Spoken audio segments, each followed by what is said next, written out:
Live, we are answering your unemployment questions as part of our new initiative, the Rebound Milwaukee. We want to get you the answers you need to take care of yourself and your loved ones. Sean Gallagher spoke to the Department of Workforce Development to get questions solved right away.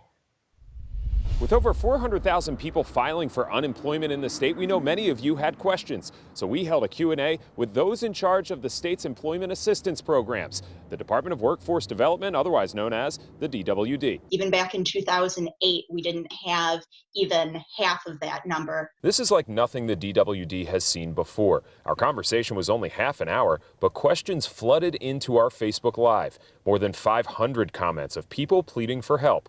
One of the questions we saw over and over was very simple. Why can't you get through to the Department of Workforce Development on the phone? Typically, there are, a whole bunch, thousands of people lined up in the morning trying to make a call right away, and there are only so many people that can answer those calls. So that's what's causing that frustration. Well, they're working on it. We're currently hiring about 200 staff to come on board, and we're also looking at hiring hundreds of staff in an additional call center. They're encouraging people with questions to look online before calling. Emily Savard says the DWD website has the answers to many questions. But another question people want to know is when they can expect their money, especially the extra $600 from the federal pandemic unemployment compensation. We are in the process of programming that right now, and we anticipate starting to pay that money next week. Since this is a first for many people, mistakes are bound to happen. Emily says the biggest mistake is people filing for both regular unemployment and pandemic unemployment.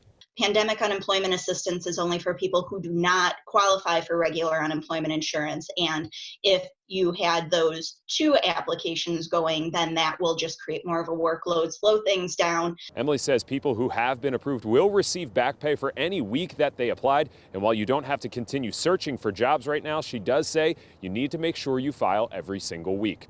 In Milwaukee, Sean Gallagher, TMJ4 News.